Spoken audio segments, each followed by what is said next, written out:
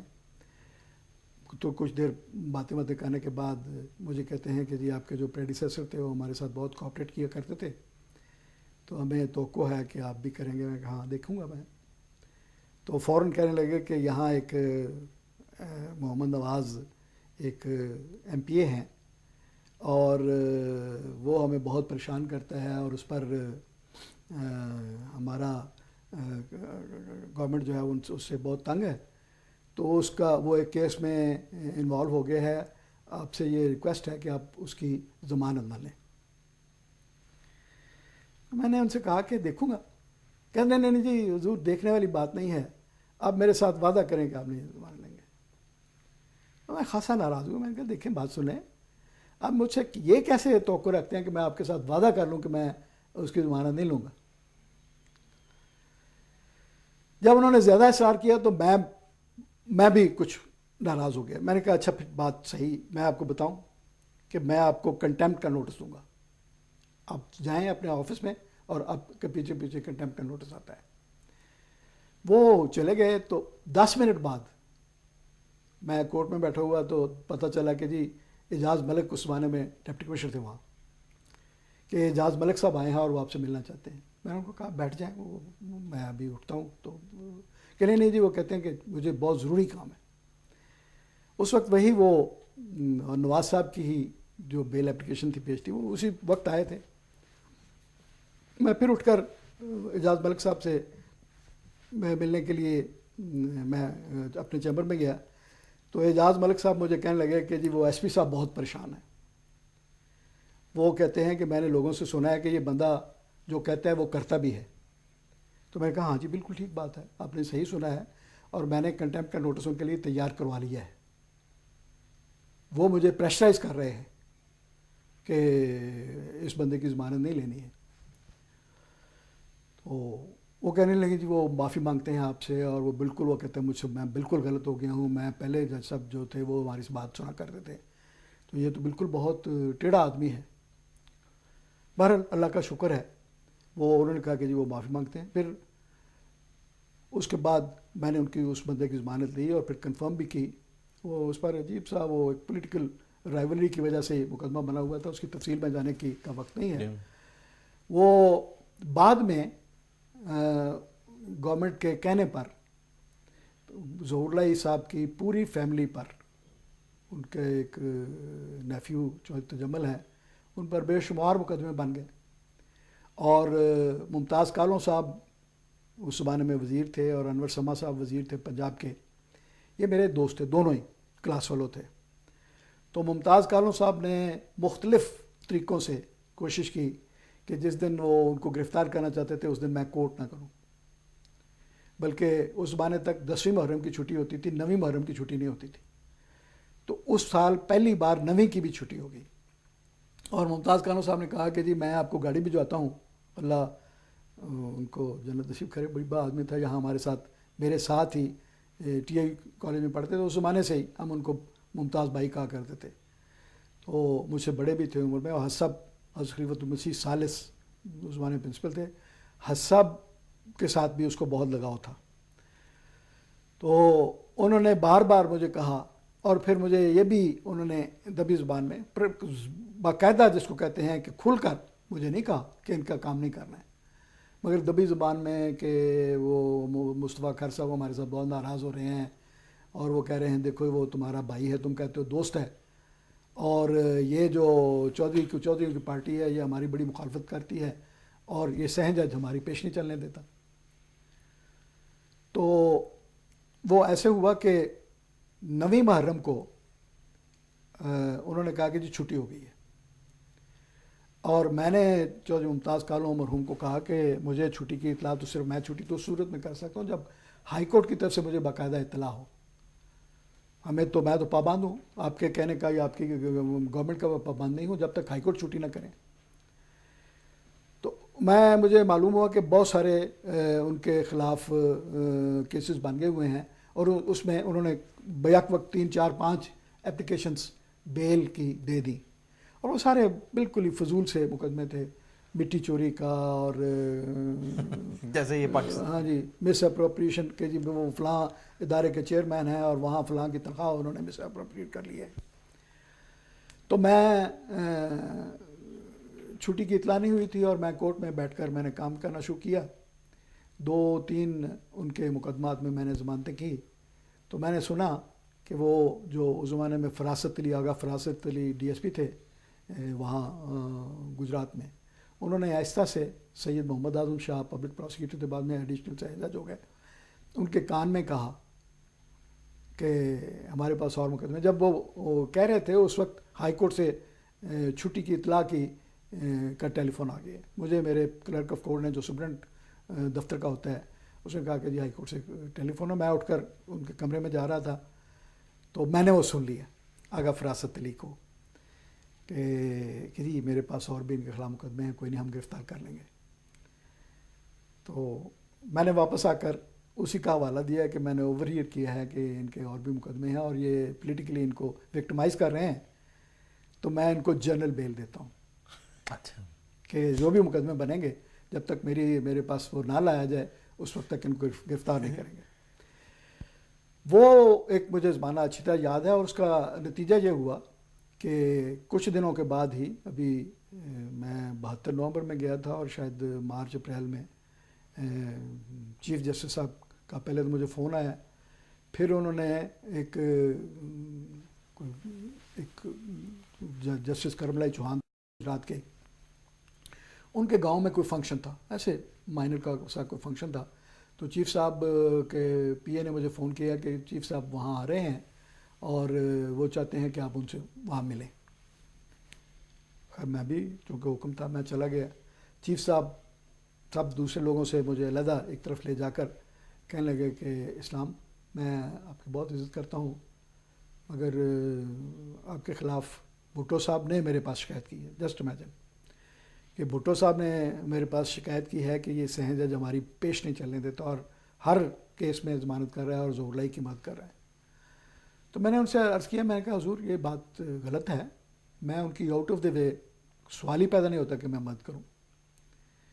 میں تو جو قانون کے مطابق جو ان کا اگر حق بنتا ہے تو جیسے دوسرے لوگوں کو میں ریلیف دیتا ہوں, میں سمجھتا ہوں کہ میں صرف اس لیے ان کو ریفیوز کروں, میں ان کو داد رسی ان کی نہ دوں کہ گورنمنٹ ان کے مخالفت ہے, یہ تو سہن جج کا کام نہیں ہے, یہ میری طرف سے ڈس آنیسٹی ہوگی. تو انہوں نے بڑا کھل کے مجھے کہا کہ آپ پولیس کے ساتھ اور ایگزیکٹو کے ساتھ کوئی کوآرڈینیٹ نہیں کر سکتے. تو میں نے عرض کیا, میں کہا حضور اگر تو آپ کا مطلب ہے کہ کوآرڈینیشن کا یہ مطلب ہے کہ میں ان سے پوچھوں اور پھر کسی بیل میٹر کا یا مقدمے کا فیصلہ کروں تو میں نہیں کروں گا, یہ میرا ضمیر اجازت نہیں دیتا. تو میں کہا اچھا پھر ٹھیک ہے, اگر آپ کا ضمیر یہ اجازت نہیں دیتا تو پھر مجھے آپ کو یہاں سے بدلنا پڑے گا. تو میری پھر کچھ دنوں کے بعد, مگر انہوں نے اسی وقت کہا کہ آپ کو کوئی سزا نہیں ہے, میں آپ کو اپنے پاس لے جاؤں گا ہائی کورٹ میں, آپ ممبر انسپیکشن ٹیم ہوں گے. تو تیسرے دن میری وہاں سے ٹرانسفر ہو گئی. اور ویسے عام جو ہے پاکستانی جو عام پبلک ہے اس کے حوالے سے یہاں پہ کتنی جو تاخیری حربے استعمال کیے جاتے ہیں اور کورٹس میں اصل میں بات یہ ہے کہ ایک تو جو تاخیری حربے بھی اس لیے استعمال ہو سکتے ہیں کہ جو ہمارے ملک میں ایک تو جس کو فریولس جو غیر ضروری مقدمے بازی بہت زیادہ ہے. وکلاء صاحبان ہمارے کوئی ایتھکس جو لیگل ایتھکس ہیں جو کہتے ہیں نا کہ ایک دستور سا بنا ہوتا ہے کہ یہ کام کرنا ہے یہ نہیں کرنا, ان کا کوئی خیال نہیں رکھا جاتا. وکیل کے پاس مجھے ایک بچپن کی بات یاد آ رہی ہے کہ ایک بار ہمارے ایک دوست سے جو کلرک تھا کہیں کسی بینک میں, تو اس کی کسی غلطی کی وجہ سے اس پر کوئی کیس بن گیا. تو میں بھی اپنے ایک دوست کے ساتھ ایک وکیل صاحب جو ایک دوست کا ماموں تھا ان کے پاس گئے, بہت سینئر وکیل تھے. تو ہم ان کے پاس گئے اور جا کر ان کو کہا کہ جی یہ ایسے کسی سے ہو جائے تو کیا ہو سکتا ہے. تو انہوں نے فوراً کہا کہ بنا دوں گا، کہ گرفتار کروا دوں گا. تو وہ لڑکا جو تھا وہ خود تھا، تو اس کے دوست نے جو ان کا بھانجا ہی تھا اس نے کہا کہ ماموں جی یہ تو اس کا ہے یہ کیس، تو کوئی بات نہیں چھڑا دوں گا. تو یہ جو ہے نا کہ وکلاء کا پروفیشن، بہت ساری مقدمہ بازی ایسی ہے جو شغلاً وکیل صاحبان اپنے بعض لوگ جو کرونک لیٹیگنٹس ہوتے ہیں وہ تو ان کو جگہ نظر آئے نا آپ کی جگہ ہے تو مقدمہ کر دیں کہ یہ میری جگہ ہے. اور وکیل صاحب، میں نام نہیں لینا چاہتا ہوں، ایک بار مجھے ایسے ہوا کہ چودھری ظہور علیہ صاحب میری عزت کرتے تھے، تو میرے پاس آئے، میں لاہور میں تھا ایڈیشنل سیشن جج، تو انہوں نے مجھے کہا کہ کوئی ایسا وکیل بتائیں جو مقدمے کو لمبا کرے اور مخالف فریق کو تنگ کرے. تو میں نے ان کو نام بتایا، اور کچھ عرصے کے بعد انہوں نے کہا کہ بہت مہربانی، بہت آپ کا شکریہ کہ آپ نے مجھے ایسا بندہ بتا دیا ہے کہ اب میرے بہت سارے مقدمے اس کے پاس ہیں. جماعت کے بارے میں جو مقدمات ہوتے ہیں اس میں ہمارے جج واضح ہے کہ پریشرائز ہو جاتے ہیں. ہاں، یہ اس کا پریشرائز ہونے کا تو یہ حال ہے. آپ نے سنا ہوگا چودھری محمد اعظم جو ہمارے اعظم کے بعد ایک تو یہ بات ہوئی، میں نے بتایا 3 طرح کے کیس تھے. ایک FIR کیس ہوتے تھے جو 298C کے، ایک 107-17 کے کیسز تھے، تیسرے وہ کیس تھے جو MPO کے تحت تھے، مینٹیننس پبلک آرڈر آرڈیننس کے تحت. میں نے MPO کے خلاف جو کیسز تھے ان کو سندھ ہائی کورٹ میں چیلنج کیا، اور جسٹس سجاد علی شاہ کی ڈویژن بینچ میں وہ میری پٹیشنیں 13 پٹیشن لگیں. اور ایک دلچسپ بات یہ، ان پٹیشنوں میں گورنمنٹ آف سندھ کی طرف سے یہ کہا گیا ہر فرد کو کہ تم نے گینگ بنایا ہوا ہے بدماشوں کا جو کلمہ طیبہ پڑھتا ہے. یہ ہر جو ان کو گراؤنڈز دی گئی تھیں اس کے اندر یہ لکھا گیا تھا. اس میں ہمارے ایک اور صاحب تھے نثار احمد صاحب مورانی، یہ ہندوؤں میں سے مسلمان ہوئے تھے. ان کو جو گراؤنڈز دی گئی اس کے اوپر یہ نہیں لکھا ہوا تھا، اس میں دوسری بات لکھی تھی جو اس سے مختلف تھی، کیونکہ ان کو تھوڑی سی شرم آئی کہ ایک شخص ہندوؤں میں سے مسلمان ہوا، اس کو کہا کہ تم نے گینگ بنایا ہوا اور کلمہ طیبہ پڑھتا ہے، تو اتنی تو ان کو شرم آئی. سجاد علی شاہ صاحب نے جب ان کو گورنمنٹ آف سندھ کو نوٹسز ایشو کیے کہ ان کی ڈیٹینشن ایلیگل ہے، ان کو جب جو ہی گورنمنٹ آف سندھ کو نوٹس دیے، گورنمنٹ آف سندھ نے تمام احکامات واپس لے لیے. اس طرح ہمارے وہ 13 آدمی بری ہو گئے. ایک دن ایک DSP نے گلی محلے میں ہر جگہ جا کے ڈھونڈا کہ کوئی احمدی مل جائے. ایک احمدی جو بہت چھوٹا غریب سا چھابڑا فروش، یعنی بازار میں زمین پہ بیٹھ کے کوئی چیزیں بیچنے والا تھا، پتہ لگا یہ قیمتی ہے، اس کو پکڑ کے لے آئے. اب وہاں کا ڈپٹی کمشنر بیٹھا ہے، وہاں کا SSP بیٹھا ہے، وہاں کا DSP بیٹھا ہے، وہاں کے تمام اعلیٰ حکمران عہدیدار بیٹھے ہیں، تمام تھانے دار بیٹھے ہیں، اور اس کے سامنے اس کے پیش کیا اور کہا کہ تم جماعت احمدیہ کے نمائندے ہو. ایک غریب احمدی، اور غریب احمدی اس کے ساتھ بظاہر دنیاوی لحاظ سے جس کی کوئی حیثیت نہیں. اب اس کی جو گفتگو ہوئی ہے ان حکمرانوں سے وہ سننے سے قابل ہے. ان سے کہا کہ یہاں بتاؤ کون کون ممتاز احمدی ہیں، ان کے نام دو. اس غریب شخص نے کہا ہر احمدی ممتاز ہوتا ہے. سبحان اللہ، کیا کہنے. انہوں نے کہا نہیں، ہمارا کہنے کا مطلب ہے کہ جو خاص شخصیتیں ہیں. اس نے کہا میرے نزدیک ہر احمدی خاص شخصیت ہے.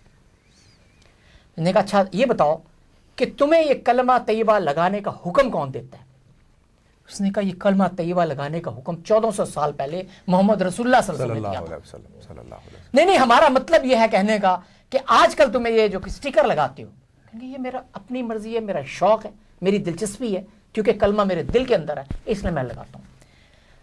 دیکھیں ہم چاہتے ہیں، ڈپٹی کمشنر نے SSP وغیرہ نے کہا ہم چاہتے ہیں کہ ہم تمہارے بڑوں کے ساتھ اعلیٰ عہدیداروں کے ساتھ مذاکرات کریں.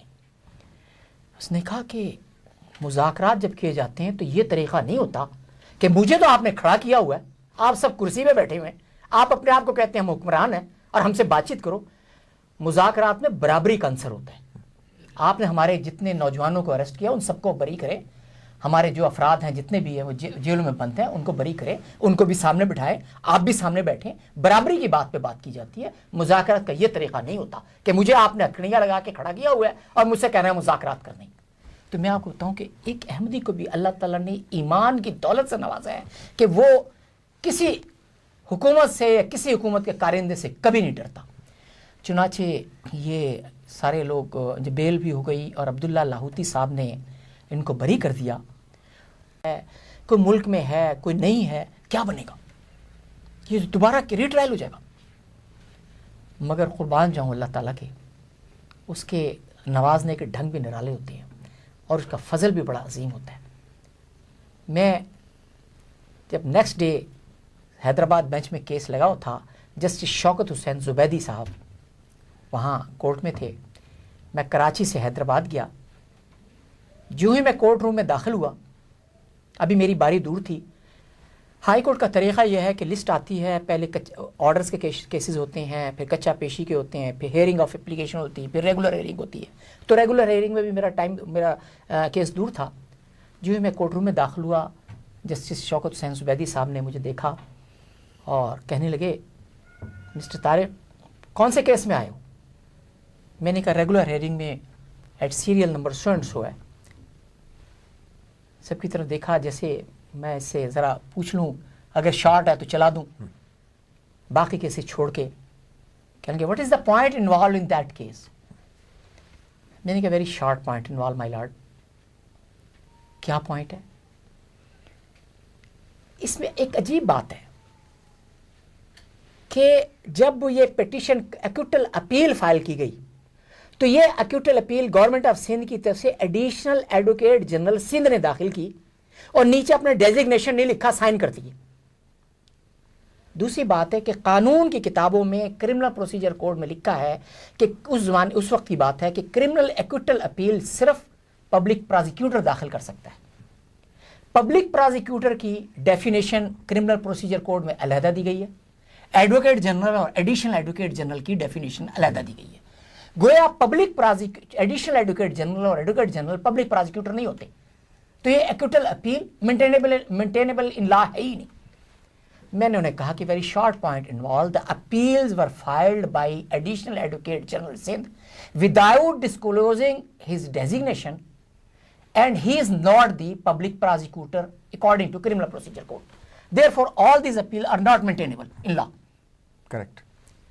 میرا یہ کہنا تھا بغیر فائل کھولے. ابھی انہوں نے جب پوچھا تھا میں نے اتنی سی بات کی, کہیں گے that is a very valid point. What do you say, Mr. Additional Advocate General, about this point? Additional Advocate General جو وہاں حیدرآباد میں متعین تھے, انہوں نے کہا کہ آپ, یعنی جسٹس صاحب سے کہا, جب آپ ایڈیشنل ایڈوکیٹ جنرل سندھ ہوتے تھے تو آپ نے بھی بہت سی کرمنل ایکوٹل اپیلیں فائل کی تھی. کہیں کہ اگر میں نے غلطی کی تھی تو کیا میں اب جج بننے کے بعد اس غلطی کو درست قرار دے دوں؟ کہنے لگے آل اپیل ڈسمسڈ. جو آج اس دن لگی ہوئی تھی 4 اپیلیں, ان کا ڈسمس. مسٹر طارق یو میں گو بیک ٹو کراچی, میں بعد میں ڈکٹیشن دے دوں گا, ججمنٹ لکھا دوں گا. میں نے ان کا شکریہ ادا کیا, تھینک یو کہا, نکل آیا. اگلے دن پھر 4 اپیلیں لگی تھی. میں پھر صبح کورٹ روم میں داخل ہوا. جسٹس صاحب کہنے لگے مسٹر طارق آج کیسے آئے؟ میں نے کہا جی 4 کرمنل ایکوٹل اپیلیں آج بھی لگی ہیں. کیا پوائنٹ انوالو ہے؟ میں نے کہا جی سیم پوائنٹ ہے. کہیں گے then the same order you may go back to Karachi and I will dictate letter. اس پر مجھے حوصلہ ہوا. میں نے کہا مائی لارڈ, تقریباً یہ کوئی 150 کرمنل ایکوٹل اپیلیں ہیں, تقریباً ہر روز 2-2 4 کر کے لگی ہوئی ہیں. کہیں تو میں ہر روز آ جایا کروں گا, لسٹ کے مطابق تو یہ روسٹر تو یہ کہتا ہے تو میں آ جایا کروں گا. کہیں گے اچھا کتنے کیسز ہیں؟ میں نے کہا کوئی 100-150 ہے. کہیں گے آپ ایسا کریں, ریڈر کو کائن کے ساتھ نیچے جائیں, آفس میں سے ساری ایکوٹل اپیلیں لے آئیں, سیم آرڈر. سبحان اللہ, سبحان. اب 2 اور 3 مارچ کی رات کو میں نے جمال پور, ہمارے 7 احمدیوں پر کیس ہوئے, میری جماعت بھی وہاں تھے, ان پر کیس کے سلسلے میں جمال پور جا رہا تھا. خیر یہ پکا چانگ ایک جگہ ہے. رات کو 3 بجے میں نے ڈرائیور کو بلایا تھا وہاں پہنچنے کے لیے کہ 9 بجے پہنچ جاؤں. اتنے مجھے رات کو ایک فون آیا ایک اعلیٰ شخصیت کے خاص آدمی کا. اس نے مجھے کہا کہ تم ایسا کرو, ابھی روانہ ہو سکتے ہو, سکھر 9 بجے سے پہلے پہنچو, آج تمہارے قیدیوں کا فیصلہ ہے. میں نے پوچھا کہ کیا فیصلہ ہے؟ کہیں کہ یہ نہیں بتاؤں گا کیا فیصلہ ہے, لیکن تمہارے 2 آدمیوں کو سزائے موت ہے، لیکن جن لوگوں کو تم سوچ بھی نہیں سکتے ان کو سزائے موت ہے. اور یہ فیصلہ ہے، نام نہیں بتاؤں گا. ڈرائیور آیا، میں رات کو 3 بجے نکلا اور میں نے ڈرائیور کو کہا کہ فوراً جمال پور سے ہوتے ہوئے چلو. خیر پور جانا تھا، میں نے پکا چانگ ایک جگہ ہے فیض گنج کے پاس ہے، پڑی گنج کے قریب، وہاں پہنچنا ہے. میں نے فوراً یہاں سے جتنا تیز دوڑاتا تھا. راستے میں طریقہ کار ہی ہوتا ہے کہ ہم لوگ راستے میں چائے پی لیتے ہیں، ناشتہ کر لیتے ہیں. میں نے ڈرائیور کو کہا آج نہ ہم نے چائے پینی ہے نہ ناشتہ کرنا ہے، تم جتنا تیز پہنچا سکتے ہو مجھے پہنچا دو، اور اللہ تعالیٰ کے فضل سے کوئی ایکسیڈنٹ نہیں ہوگا. مجھے اللہ تعالیٰ کی ذات پر ایمان ہے اور یقین ہے کوئی ایکسیڈنٹ نہیں ہوگا، تم جتنا فاسٹ چلا سکتے ہو چلاؤ. ڈرائیور نے، خالد ڈرائیور تھا، اور ان ڈرائیوروں نے بھی بہت کام کیا ہے، خدمت دین کی ہے. میں ان کا نام ذکر کرنا ضروری سمجھتا ہوں. ہم وہاں جمال پور پہنچے، جمال پور لطیف کو لیا. لطیف سے میں نے کہا کہ یہ صورتحال ہے اور ایسا کرو، یہ تاریخ لے لو، کسی شخص کو بھیجو، میں پڑیدے نہیں جا سکتا اور اس وقت سکھر پہنچنا ہے مجھے. میں فوراً سکھر پہنچا. ابھی 9 نہیں بجے تھے، آپ دیکھیں صبح 3 بجے نکلا، ابھی 9 نہیں پہنچے تھے. میں 8 بجے کے قریب سکھر پہنچ چکا تھا.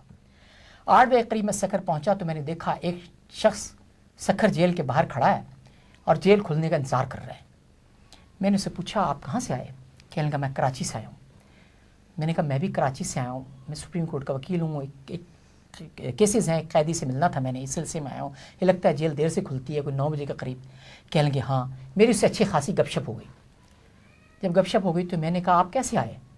مجھے بڑے اعتماد کے ساتھ اور کان میں کہنے لگا میں ہوم ڈپارٹمنٹ سے آیا ہوں اور قادیانیوں کا فیصلہ لے کر آیا ہوں. میں نے کہا اچھا کیا فیصلہ ہوا ہے؟ کہنے لگا میں آپ کو دکھا دیتا ہوں. اس نے مجھے وہ دکھایا تو یہ بلیک وارنٹ تھا، یہ بلیک وارنٹ تھا. اور اس بلیک وارنٹ پر میں نے دیکھا کہ 3 مارچ 2 اور 3 مارچ کی رات کو پہنچ رہا ہے وہ، یعنی صبح پہنچ رہا ہے. 3 مارچ کی مہر بھی لگی ہوئی ہے، سائن بھی ہوئے ہیں بلیک وارنٹ پر. مارشل لا ایڈمنسٹریٹر زون سی کی مہر لگی ہوئی ہے. مارشل لا تو 30 دسمبر سن 85 کو ختم ہو گیا تھا. میں نے اسے باتوں باتوں میں کہا کہ مجھے اس کی یہ پہلے اس نے یہ کاغذات دے دیے جیل اتھارٹیز کو.